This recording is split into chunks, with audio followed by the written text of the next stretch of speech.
Une cachette de paracétamol. Jamais j'imaginais que c'était mortel, quoi. Depuis janvier, les médicaments contenant du paracétamol ne sont plus en libre accès dans les pharmacies. Pour limiter les risques d'accident, Jean-Luc a failli ne jamais se réveiller de cette nuit de cauchemar. Il y a 3 ans, pour calmer de violentes douleurs, il prend du paracétamol, un médicament qui lui semble alors parfaitement anodin. Je rentre du travail et c'est là que j'ai eu des douleurs aux jambes. C'était une douleur tellement affreuse que je voulais que ça s'arrête. Et je réfléchis, je me dis, bah tiens, j'ai du paracétamol. Comme on m'a dit que c'était bon pour les douleurs, je vais en prendre. Et puis j'en prends un. Et puis j'avais tellement mal que j'ai pas attendu que ce qu'il faut, quoi. Alors moi, j'en ai repris un autre. Et donc là, pareil, j'attends. Toujours pareil. En tout, j'ai pris 5 cachettes de paracétamol. Je suis arrivé dans le couloir, je suis tombé. Et après, bah voilà, quoi, je suis tombé dans le coma, mon frère est arrivé, et c'est là qu'il a appelé les secours. À cause de ces 5 grammes de paracétamol, absorbés en quelques heures, Jean-Luc est victime d'une grave intoxication. Son foie, censé éliminer la molécule, a subi de graves lésions. C'est le chirurgien qui s'occupait de moi, qui a été voir mon frère en lui disant « Il reste 2 heures à vivre à votre frère si on ne lui trouve pas un foie ».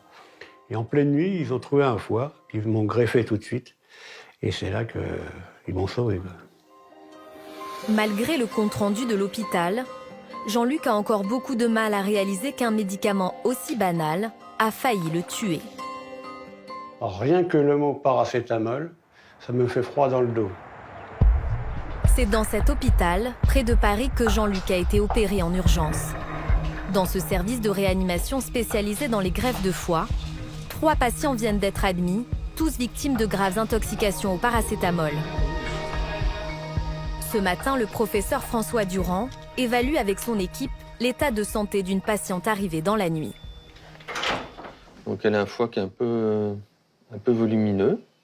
Son histoire, c'est quoi? C'est une patiente de 38 ans qui présente des troubles du comportement alimentaire, donc une patiente qui est potentiellement dénutrie et qui a pris une boîte de paracétamol dans un contexte de migraine d'aggravation progressive. Pour l'instant, on ne l'inscrit pas en liste d'attente de transplantation en super urgence. Situation un peu limite, donc à surveiller de très près. Ce service pratique régulièrement des greffes de foie en urgence.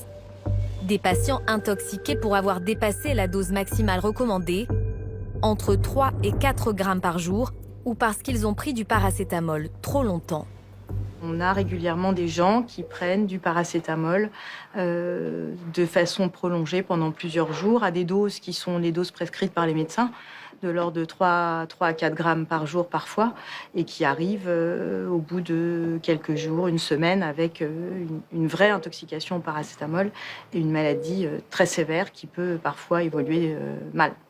Il y a aussi, parmi ces patients, une petite proportion qui ont des intoxications par le paracétamol à l'hôpital. C'est-à-dire qu'ils ont des facteurs de risque. Les médecins qui ne sont pas spécialisés dans les maladies du foie ne font pas forcément attention. Et ces patients, ils ont développé une intoxication par le paracétamol avec à la clé une insuffisance hépatique aiguë et parfois une transplantation ou même un décès. Avoir plus de 75 ans, une maladie du foie ou une consommation excessive d'alcool font partie de ces facteurs de risque. Mais une simple dénutrition pendant plusieurs jours suffit à augmenter les risques d'intoxication à ce médicament dont personne ne se méfie.